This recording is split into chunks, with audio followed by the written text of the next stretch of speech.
Joining us now, Democratic Congressman Adam Smith of Washington State. He's also the ranking member of the House Armed Services Committee. Congressman, good to see you this morning. Happy 4th to you. What do you believe that message should be? Well. Thank you very much. What do you believe that message should be going forward? I would say we got hints of it, right? We certainly had some of it in Minority Leader Hakeem Jeffries' Magic Minute, 8+ hour Magic Minute. But what is going to be the most effective messaging strategy for you moving forward, given that some of the initial broader wins, if you will, that Americans will feel from this bill are what will go into effect first, not the cuts that come after the midterms?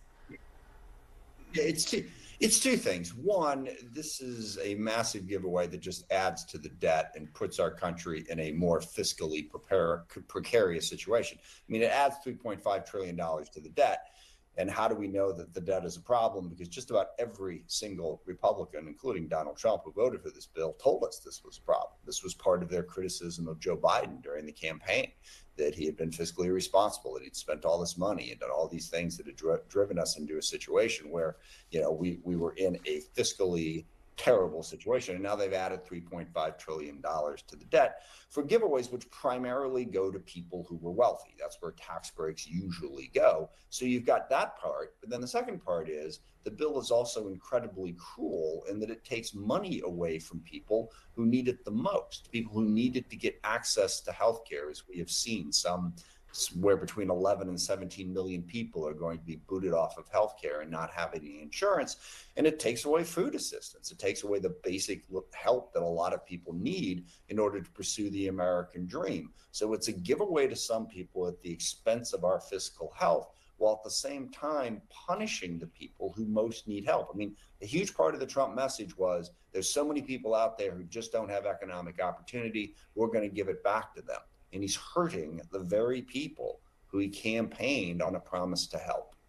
There will be quite the messaging battle, as we know, over the next year plus ahead of the midterms. I'm going to put that aside for the moment because I'd really like to get your take on what is happening with Ukraine. Of course, President Trump speaking in a phone call with Vladimir Putin yesterday. He was not at all happy after that call. He's set to speak with President Zelensky today. And there has been a lot made of this pause in approved weapons, a pause in those weapons being sent to Ukraine. The president was asked about that. Here's his response. Why did you pause weapons? We haven't. We're giving weapons, but we've given so many weapons. But we are giving weapons, and we're working with them and trying to help them.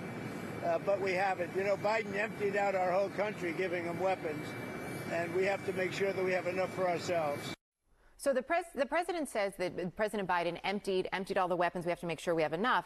But then on the heels of that, we also had the chief spokesperson for the Department of Defense saying, and I'm quoting Sean Parnell here, saying, quote, "Let it be known that our military has everything it needs to conduct any mission, anywhere, anytime, all around the world." When asked about this, those comments from him were on Wednesday. What is your understanding of where the coffers are at in this moment? Has the stockpile really been emptied out, or does the military have everything it needs? Well, first of all, let's understand, Donald Trump lies like most people breathe. It's just instinct to him. And what he just said there is a bald-faced lie. Nothing has been emptied out. Our stockpiles are just about where they were three and a half years ago. We have met a number of demands, not just in Ukraine, but in the Middle East as well. But we are not emptied out. And I agree with the last assessment that said we have what we need to meet our national security needs. Now, as always, we have to build more. Before the Ukrainian war started, we had some areas that needed enhancing. But there is no way that we've been emptied out. That's just a bald-faced lie, number one. Number two, Ukraine has used this assistance to stop Putin in his tracks and give them a real chance to force Putin to accept the fact that he's not going to be able to take over Ukraine. But President Trump has come into office and just undermined Ukraine at every turn, while making Putin think that if he just outweights us, we'll abandon Ukraine. No pressure has been put on Putin. Look, Trump said he was going to end the war on day one of his presidency, which was another lie, of course. But all he's done is pushed it in the opposite direction. The only way to end this war is to make it clear that Ukraine is going to stop Putin from taking over the country, to force Putin to accept a compromise. Right now, because of everything that Trump has done, Putin doesn't think he has to accept that compromise. So he is bombing Ukraine more, more aggressively attacking Ukraine than he has since the first weeks of the war, all because Donald Trump has given him a big green light to do so. This is a horrible decision for U.S. national security. Congressman Adam Smith, appreciate your time this morning. Thank you.